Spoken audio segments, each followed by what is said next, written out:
I'll start by saying that the threats by U.S. President-elect Donald Trump come as a serious threat to Canada and to our prosperity. It's exactly why we're here tonight. But while this announcement is somewhat unprecedented and obviously worrying, it's not for a moment unexpected.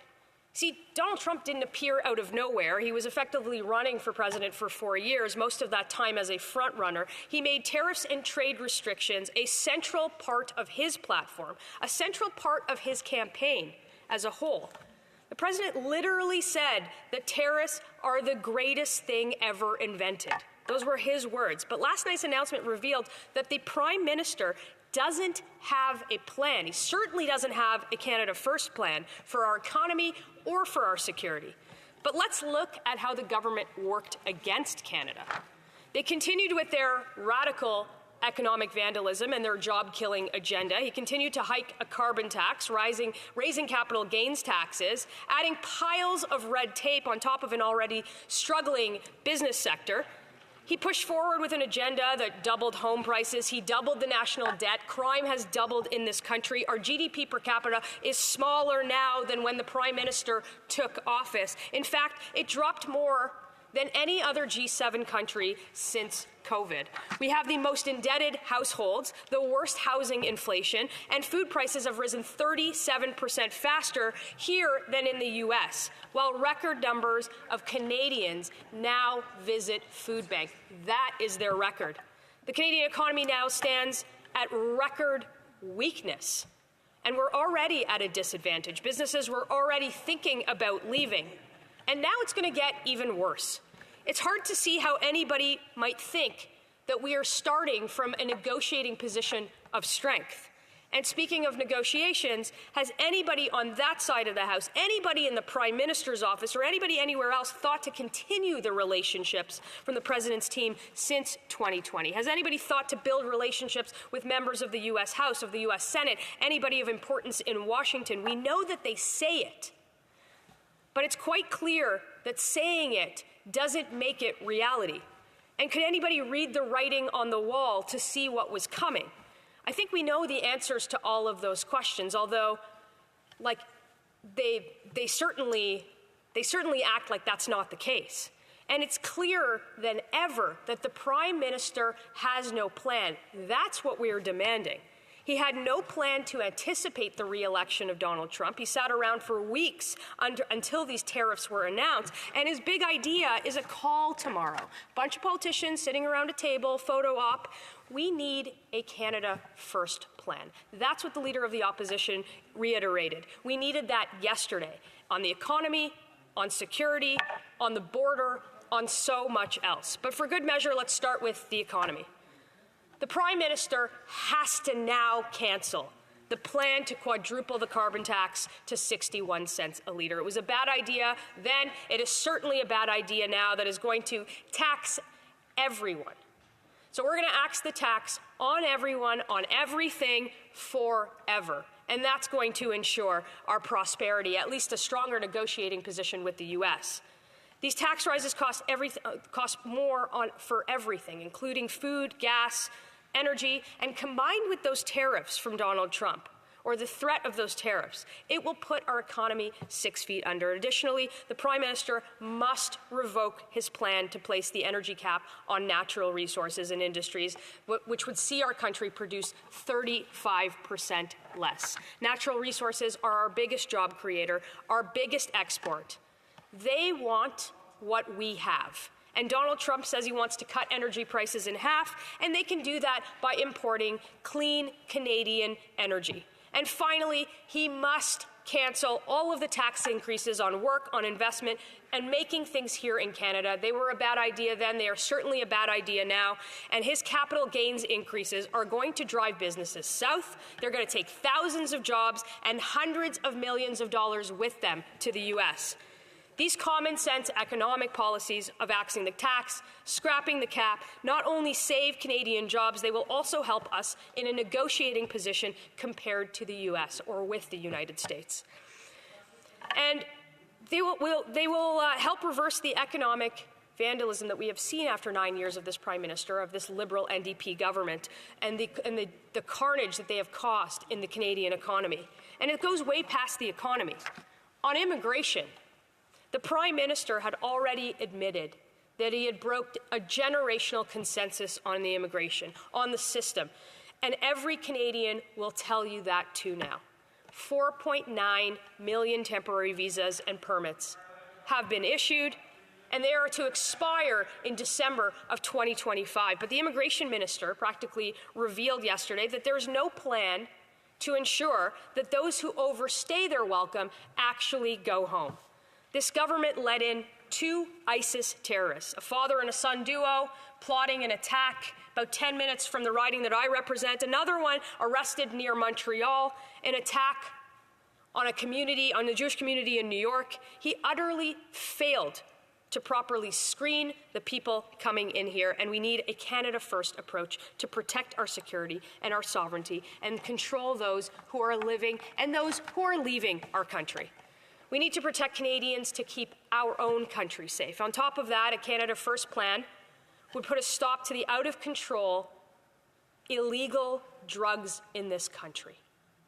47,000 Canadians have died due to drug overdoses, a number higher, get this, higher than Canada lost in the Second World War. That number is staggering. There is a 200% increase in overdose deaths after just 9 years of this Prime Minister, and it's thanks to his radical legalization of drugs and his policies that put continued addiction over that of hope and recovery.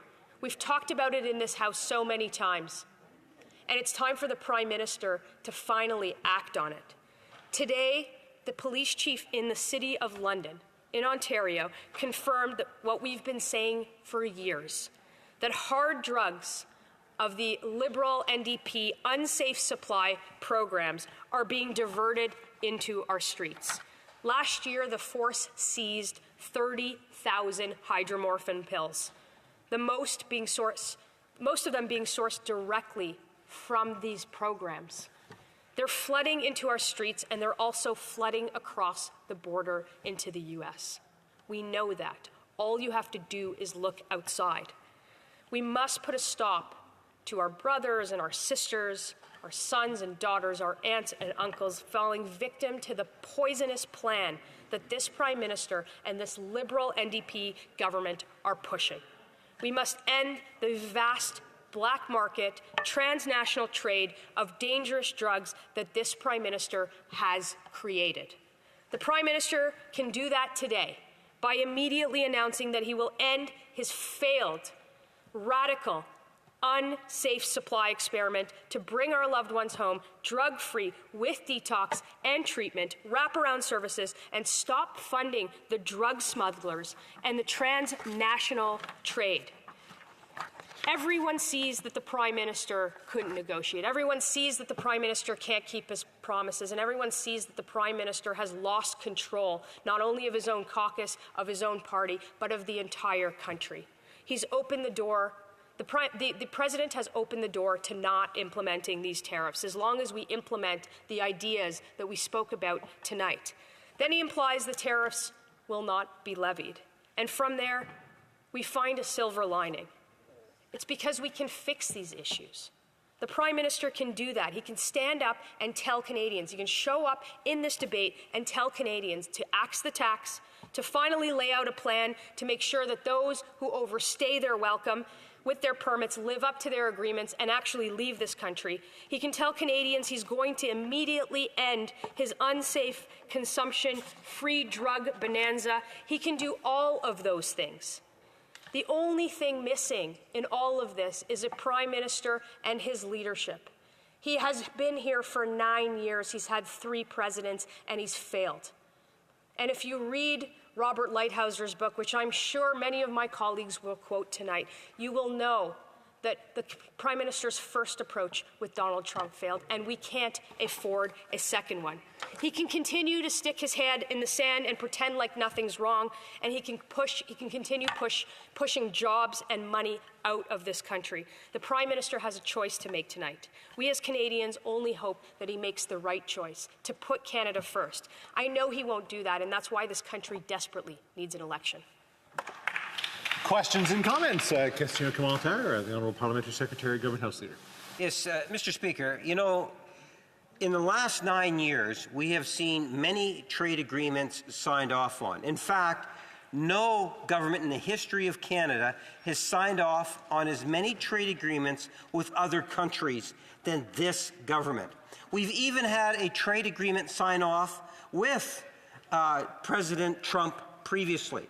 And during the negotiations of that particular agreement, when it really came down and started to get difficult, you had the leader of the Conservative Party today say, capitulate. Just sign it. Get an agreement, as he was panicking, Mr. Speaker.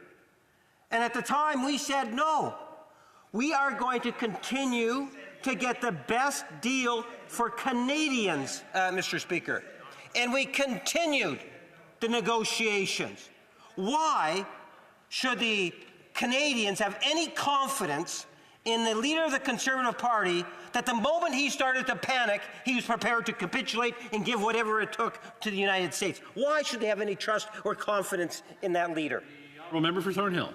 Speaker, I think the member opposite has just a revisionist version of history. It was actually them that capitulated. In fact, you know why Canadians would have confidence in Conservatives? Because 80 days after the Prime Minister Harper was elected, he got a deal on softwood lumber. Do you know how much money is still sitting in Washington from illegally collected tariffs? $9 billion. That's the Prime Minister's record. We still have Buy America. And if you read the book of the chief negotiator, and that member was not at the table, and thank goodness for Canada that he wasn't, but if you read the book of the chief negotiator, he will tell you everything that had happened and why Canada got a bad deal, and it won't happen again under the next Prime Minister of Canada, the Member of Parliament from Carleton. Question commentaire. Questions and comments. L'honorable député. The Honourable Member for La Salle et Mar-Verdon.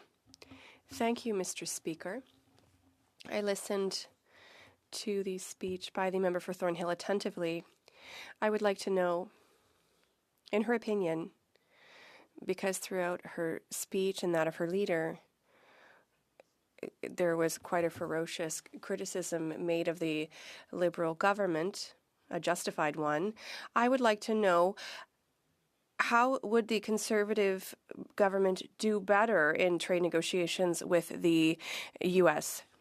He very well could have listened to the speech. We are going to have a Canada First approach that not only puts Canadians first and fixes everything that the Prime Minister has broken over the last 9 years. The drugs flowing over the borders, the punishing taxes on Canadians, on Canadian workers, on Canadian investment, the fact that our military is desperately underfunded when they have asked for a 2% commitment. That's what a Conservative government will do different. Perhaps the member opposite hasn't been listening for the last number of months, but we have laid out a plan for the next Conservative majority government in this country, and Canadians cannot wait. Then comments. The Honourable Member for Windsor West. Thank you, Mr. Speaker. It's been clear from Donald Trump's intervention on this in terms of the tariff that it was drugs and crime coming from the Canadian border. Now, the member from Carleton was part of the Harper administration and sat at the cabinet table, and even when I asked him earlier this evening, still has no regrets of cutting 1,100 members loose that were doing intelligence office work, and that it's actually frontline and going to work with the United States law enforcement agencies. There were also sniffer dog teams that were cut under the Harper administration with the member from Carleton at the cabinet table. And there was also frontline workers. This is not my opinion. This is the opinion of the workers from there who have done that. So my question, quite frankly, is why was axing the officers a good plan by the Conservative Party? And what are they willing to do now to make those numbers up? Because they recently voted against the CBSA stocking up back on officers again. Member for Thornhill.